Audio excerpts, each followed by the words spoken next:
ఏదైతే అత్యుత్తమ న్యాయస్థానం సుప్రీంకోర్టు కూడా సిట్టు సిఐడి దాని తదుపరి ఎంక్వైరీ చేసిన తర్వాత సిబిఐ ఎంక్వైరీ జరిగిన తర్వాత వచ్చిన ఫైండింగ్స్ని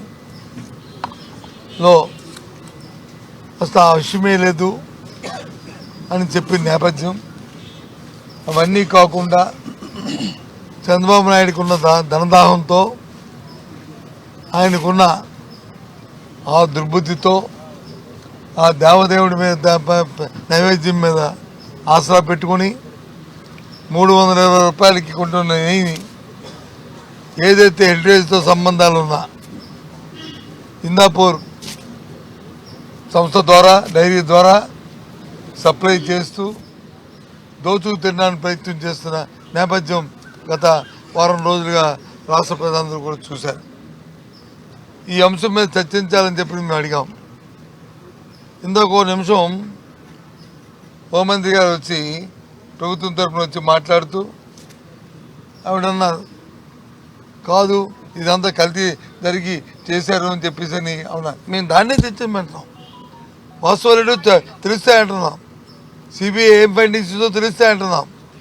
చంద్రబాబు నాయుడు గారి హెరిటేజ్ సంస్థ ఏ రకంగా దోచుకు తింటుందో ఈ రాష్ట్రంలో దేవదేవుడి తాలూకా నైవేద్యం రూపాన ఆయన ఎలా నైవేద్యం చేస్తున్నాడో, ఎలా కైంకర్యం చేస్తున్నాడో విషయాలే చర్చించమని కోరుతున్నాం.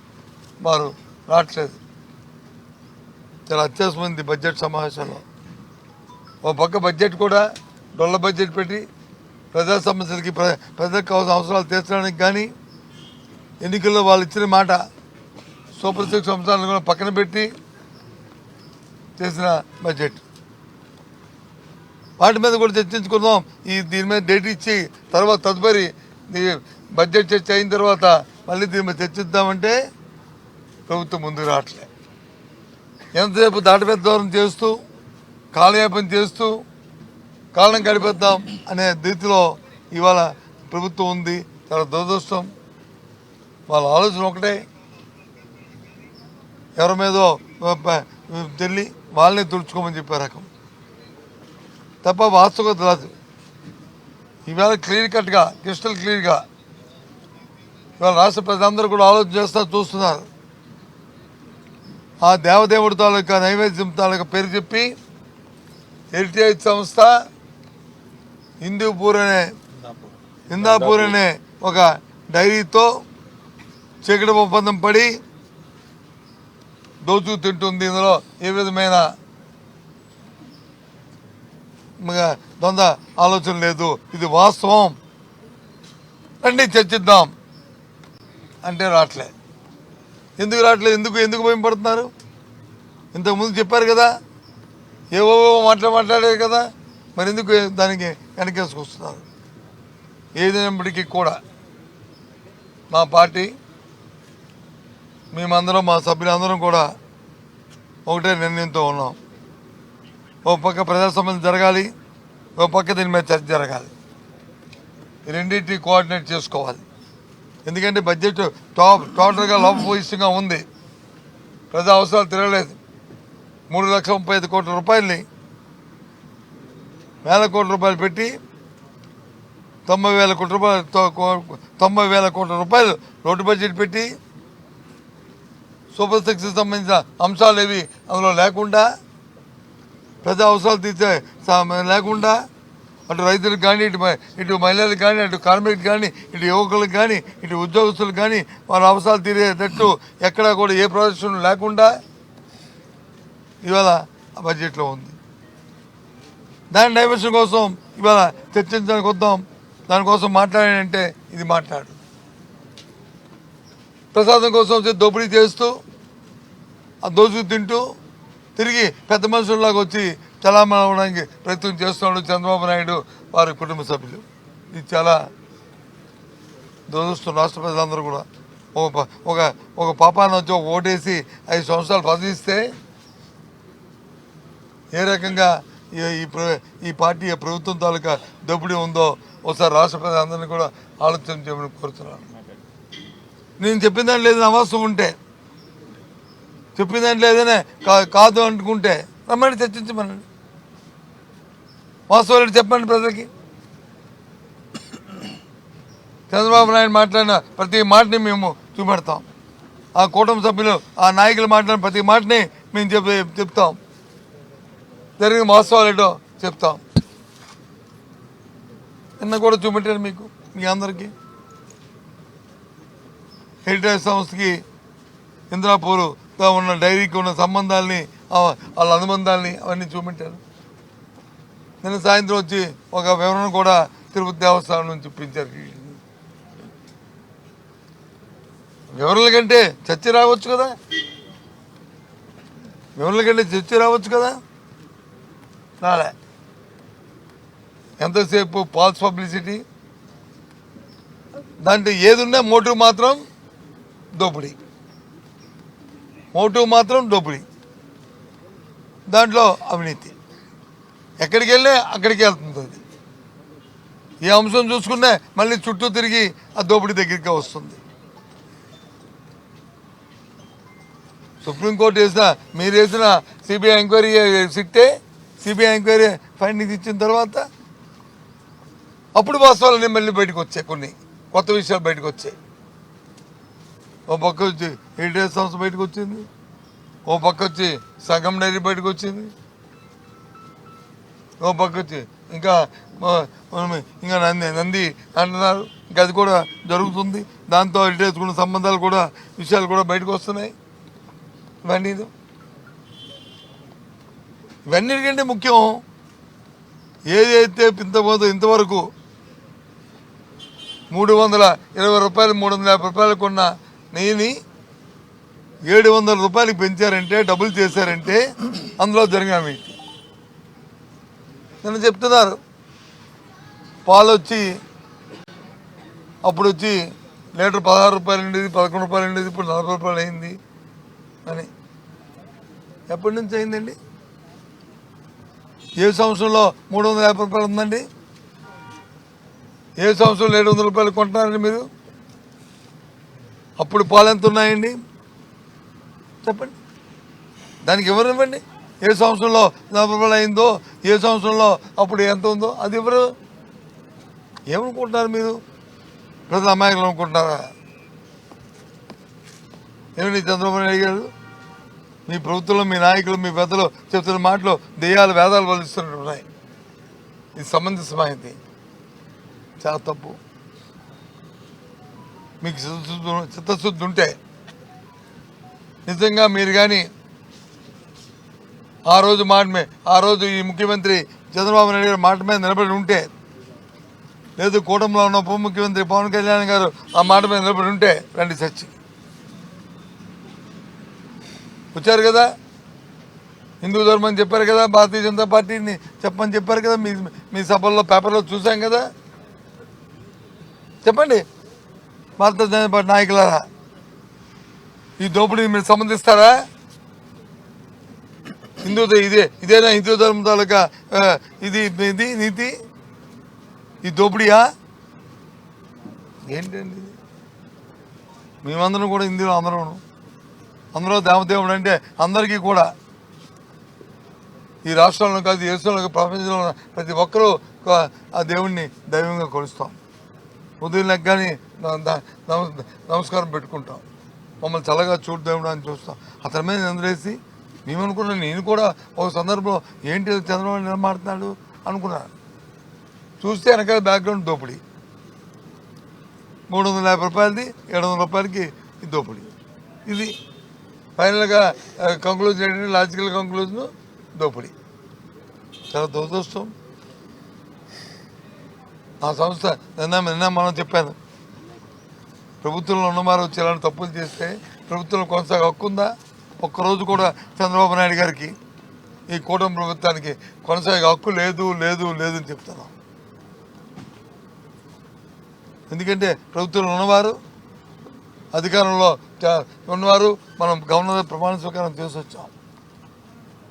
ఆ ప్రమాణ స్వీకారం లో ఉన్న ఆబ్జెక్టుని, ఆ స్ఫూర్తిని ఆ శానిటరీని కాపాడాలంటే ఒక్కరోజు కూడా చంద్రబాబు నాయుడు ప్రభుత్వం ఇవాళ కొనసాగే హక్కు లేదు లేదు లేదని చెప్తున్నాను. రండి, రేపటి రోజునైనా సరే చర్చించడానికి రండి. రేపటి రోజునైనా సరే మీ బడ్జెట్ మీద చర్చిద్దాం. బడ్జెట్ అంశాలని ప్రజలందరూ చూస్తున్నారు.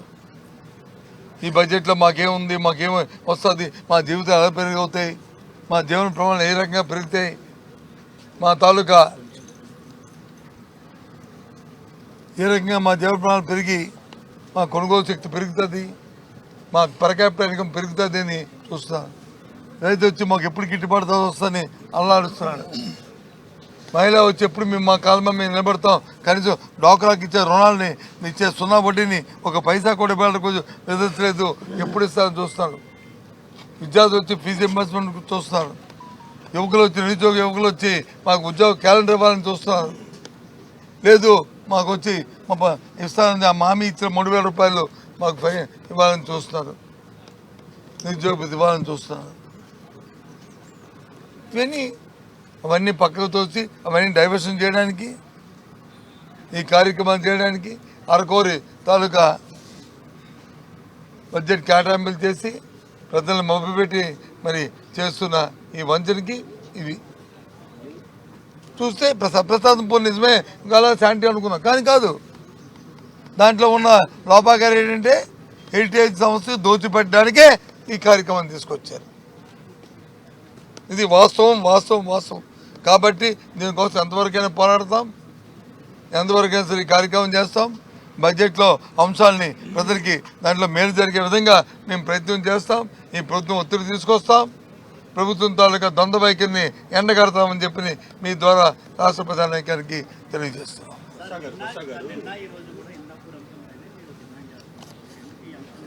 ఇందాపూర్ అంశం కాదు, ఇందాపూర్ అంశాన్ని ముందు పెట్టుకుని హెరిటేజ్ చంద్రబాబు నాయుడు గారి తాలూకా సొంత సంస్థ హెరిటేజ్ సంస్థ ఇస్తున్న దోపిడీని ఇంతమంది కోట్లాది మంది మా తాలూకా మనోభావాలు దెబ్బతిన్న అంశాల మీద వాళ్ళకి క్లారిటీ. ఆ దేవదేవుడి నైవేద్యం ఇంతకు ముందండి ఎవరైనా ప్రసాదం ఇస్తే అంటే ఇవాళ ఏం చేస్తారండి, చంద్రబాబు నాయుడు మాటల వల్ల ఇవ్వగాని ఇలాగే మాని ఇలా చూస్తున్నారు, అప్పుడు తింటున్నారు. ఎంత అపచారం అండి, ఎంత అపచారం అండి. నేను చెప్పింది వాస్తవం చెప్పండి, కాదు చెప్పండి, వాస్తవం కాదు చెప్పండి. వాస్తవం కదండి.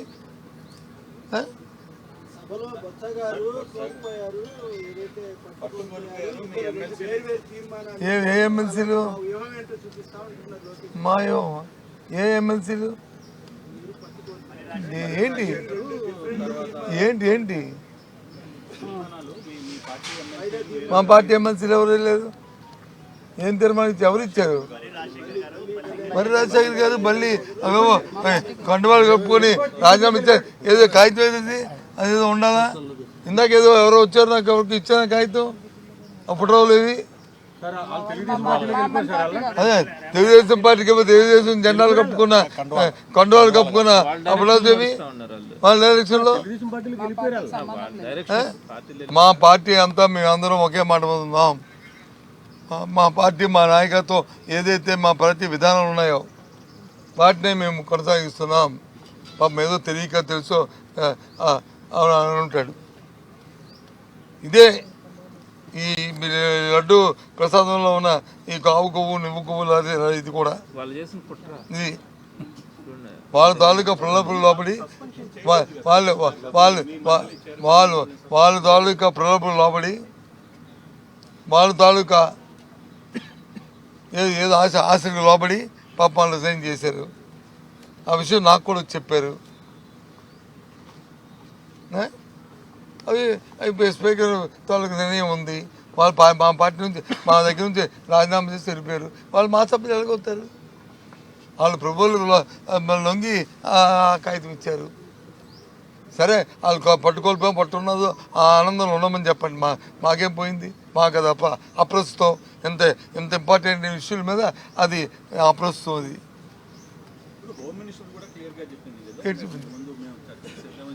ఎప్పుడు చెప్పింది? చెప్తామని చెప్పినప్పుడు ఎందుకు మరి ఇవాళ కదా చెప్పండి. చైర్మన్ గారి ముందు అడిగాం కదా. చైర్మన్ గారిని చెప్పేయండి, చైర్మన్ గారు అనౌన్స్ చేస్తారు, మనం ప్రొసీడింగ్కి వెళ్దాం, ముందుకెళ్దాం అని చెప్పాం. లేదే చైర్మన్ గారిని చెప్పను, ఈ అంశాన్ని వచ్చి తర్వాత దీన్ని తీసుకుంటే రీకప్ చేస్తాను, అందరితో సంప్రదించి ఇప్పుడు కామన్ ప్రొసీడింగ్కి వెళ్దాం చెప్తారంటే కాదు. మేము వచ్చి ప్రతిపక్షాన్ని విమర్శిస్తాం, ప్రతిపక్షాన్ని మాట్లాడతాం, ఉన్నది లేనిది ఉన్నట్లుగా నందిని పంది నంది అనేటట్లు చేస్తాం. ఇంకెందో చెప్పిన మీ ఇద్దరు వ్యక్తులు పసుపు కండ చూడండి ఏ కలర్ ఉందో, పసుపు కలర్ ఉందో లేకపోతే మా కలర్ ఉందో చూడండి. మోసం కాదా? ఎందుకు మాట్లాడతారు? ఏం చెప్పింది హోమ్ మినిస్టర్ గారు? పాపం ఆవిడ ఇచ్చిన స్క్రిప్ట్ వచ్చి అవుతుంది, ఆవిడ ఇచ్చిన స్క్రిప్ట్ పట్టుకొని చదువుతుంది ఆవిడ. నేనేది అడుగుతున్నాను కదా, చంద్రబాబు నాయుడు గారు చెప్పిన మాటలు అవాస్తవాలు, ప్రజల్ని మభ్యపెట్టి మోసం చేసి దేవదేవుడి తాలూకా ప్రసాదం పేరుతో దోపిడీ చేస్తుంది హెరిటేజ్ సంస్థ, ఇంద్రాపూర్ సంస్థతో లాలు చేయి, వాళ్ళతో కుమ్మక్కై అనే మాట చెప్తున్నాం కదా మేము. కాదు చర్చించమనండి. అలాగే బడ్జెట్లో అన్నీ కూడా అబద్ధ కల్పనలు, వాస్తవ విరుద్ధాలు, సత్యదూరమైన మాటలతో పెట్టి ఎక్కడా కూడా ఏ కేటాయింపులు లేక డొల్లతనంతో ఉంది బడ్జెట్. ఈ ప్రజలకి రాష్ట్రంలో ఉన్న 5 కోట్ల మందికి ఏ ఒక్కరికి కూడా దానివల్ల ఒక్క ప్రయోజనం కూడా జరగదు. చిన్న ఉదాహరణ, 47కి వచ్చి 2047కి దాని తాలూకా పర్ క్యాపిటల్ ఇన్కమ్ జీడిపి ఎంత పెరుగుతుందని చెప్పారండి. ఈ 2 సంవత్సరాలు పెరిగింది, ఎంత పెరిగింది చెప్పండి, ఎంత తగ్గిందని చెప్పండి. మా ప్రభుత్వం ఉన్నప్పుడు ఈ రాష్ట్రానికి వచ్చిన మరి ఓన్ రెవెన్యూస్ ఎంత అండి, ఇవాళ ఎంత తగ్గిందండి? కారణం ఏంటండి? మా పరిపాలనలోనే మా బాగా ఏదైనా ఉంటే మరి మా హయాంలో తగ్గాలి కదండి, దానికంటే పెరగాలి కదండి, సంపద సృష్టించారు కదండి. ఎక్కడుంది సంపద? వాళ్ళు సృష్టించుకుంటున్నారు. ఈ సంపద సృష్టి పేరు చంద్రబాబు నాయుడు కుటుంబం, చంద్రబాబు తాబేదారుగా ఉన్న ఆ నాయకులు, కుటుంబంలో ఉన్న పెద్దలు, వాళ్ళ సంపదలు పెరుగుతున్నాయి తప్ప సామాన్య ప్రజలకి సంపద పెరగలే, రాష్ట్రానికి ఏం సంపద పెరగలే, సామాన్య వాడికి ఒరిగేది లేదు. ఇది కార్యక్రమం. దయచేసి అందుకు రేపటి నుంచి మరి బడ్జెట్ మీద అలాగే దీని మీద చర్చ జరగాలి, మా డిమాండ్ అది. సార్ ఏంటుంది, ఎవరు అంటున్నారండి? హౌస్లో చెప్పానండి, రవి సుబ్బారెడ్డి గారు పందుకు కలిసిందని చెప్పారా?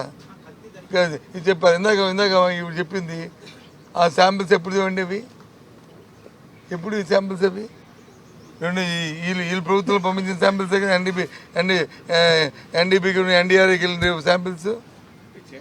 దాంతోపాటు 4 ట్యాంకర్లు వచ్చి తీసుకెళ్ళి 3 నెలలు ఉంచుకొని ప్రభుత్వం వచ్చిన తర్వాత కదా అది బంకుల్లో దాచి మళ్ళీ వచ్చి మళ్ళీ దింపినవి. అవన్నీ ఎవరు చేశారండి? అవన్నీ సిబిఐ మా తాలూకా ఫైండింగ్స్ ఇచ్చింది కదండి. ఎలా చెప్తారండి? మరి అప్పుడున్న ఆఫీసర్ అధికారి ఈవో మరి రెండోసారి ఈవోగా వచ్చిన ఈ ప్రభుత్వం కింద వేసింది, ఈ ప్రభుత్వం కింద వేసిందండి ఏంటండి ఈవోని. సిబిఐ ఎప్పుడైతే మెన్షన్ చేసి పాయింట్అవుట్ చేసిన అప్పుడు కదండి మార్చారు. ఏంటండి ఇది? ఇవన్నీ ఎవరు తెలియని నిజాలు, ఎవరు తెలియమండి, ఎవరిని మంచిస్తారండి? ఏదైనా అన్నీ కలిపి హెరిటేజ్కి లాభం చేకూర్చాలని చంద్రబాబు నాయుడు కుటుంబ సభ్యులకు వచ్చి దాని నుంచి ధనార్జన కోసం చేస్తున్న కుట్ర ఇది. ఇది పాపం, మహాపాపం, మహాపాపం. ఆ దేవదేవుడు క్షమించడు. నేనైతే కోరుతున్నాను, ఇలాంటి అమ్మాయికి ఇలాంటి పాపాత్మ డబ్బు కోరుతున్నాను అమ్మ అంత సీరియస్గా కోపం తీసుకోకుండా ఒక క్షమాపణ క్షమించని కూడా దేవుని కోరుతాను. ఓకే, ఎవరిని భగవాన్ని కూడా మనం ఇంకో విధంగా ఆలోచన చేయకూడదు కాబట్టి క్షమాపేక్ష ఉండాలి కాబట్టి